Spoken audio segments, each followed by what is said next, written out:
AU మాజీ VC Prasad Reddy అక్రమాలపై enquiry మొదలైందన్నారు ఎమ్మెల్యే వంశీకృష్ణ శ్రీనివాస్. ఏయూను నాశనం చేసిన ప్రసాద్ రెడ్డికి శిక్ష పడుతుందని, ఆ దుర్మార్గుడిని వదిలిపెట్టే ప్రసక్తే లేదని ధ్వజమెత్తారు.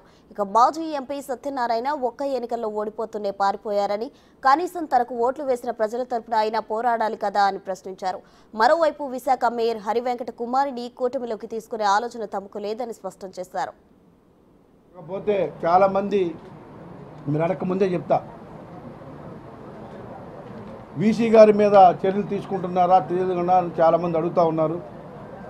ఖచ్చితంగా ఏ విశ్వవిద్యాలయాన్ని అయితే ఆయన సర్వనాశనం చేశారో, వ్యవస్థలన్నీ కూడా వైఎస్ఆర్ కాంగ్రెస్ పార్టీ వ్యవస్థలుగా తయారు చేశాడు.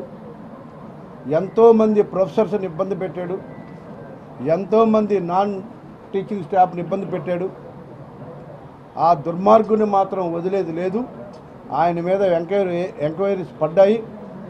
ఖచ్చితంగా చట్టపరి ఎక్కడైతే ఒక జంగిల్లాగా, అంటే కాంక్రీట్ అనడం కంటే ఐరన్తో చుట్టూ బంధించినట్టుగా చేసాడు. ఆ బంధించినవి కూడా ఆ కటకటాలన్నీ కూడా తీయడం జరిగింది.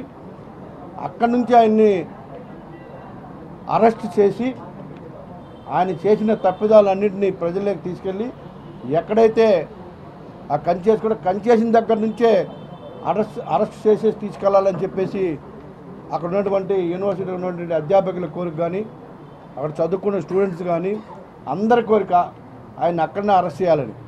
ఖచ్చితంగా చట్టం తన పని తాను తీసుకెళ్తుంది. తనను మాత్రం వ్యవస్థలను పాడు చేసి, యూనివర్సిటీని పాడు చేసి, ఎంతోమంది నాయకుల జీవితాలను కూడా పాడు చేసిన వ్యక్తి అతనే. ఇవాళ ఒక 20-30 మంది తన బారిన పడ్డ నాయకులు కూడా ఉన్నారు. అలాంటి దుర్మార్గుడిని ఊరికే వదలకూడదు అని చెప్పేసి ప్రజలందరూ కోరుకుంటున్నారు. నాకు వచ్చిన ప్రతి ఒక్కరు కూడా అదే చెప్తా ఉన్నారు. ఆ దుర్మార్గుని వదిలితే రాజకీయ నాయకులనే కాదు, ప్రొఫెసర్స్నే కాదు, ఇంకా నాన్ టీచింగ్ స్టాఫ్నే కాదు, అందరినీ కూడా తీవ్ర ఇబ్బందికి గురి చేశాడు. కాబట్టి అతను మాత్రం వదలొద్దని చెప్పేసి పదే అందరూ కోరుకుంటున్నారు. కాబట్టి ఖచ్చితంగా ఆ దుర్మార్గుడికి శిక్ష పడాలి. అలాంటి మోనార్కులు, అలాంటి గ్రూప్ రాజకీయాలు చేస్తూ విశ్వవిద్యాలయాన్ని సర్వనాశనం చేసినటువంటి వ్యక్తిని మాత్రం వదలొద్దని చెప్పి అందరూ కోరుకున్నారు. కాబట్టి ఖచ్చితంగా ఆ దుర్మార్గుడికి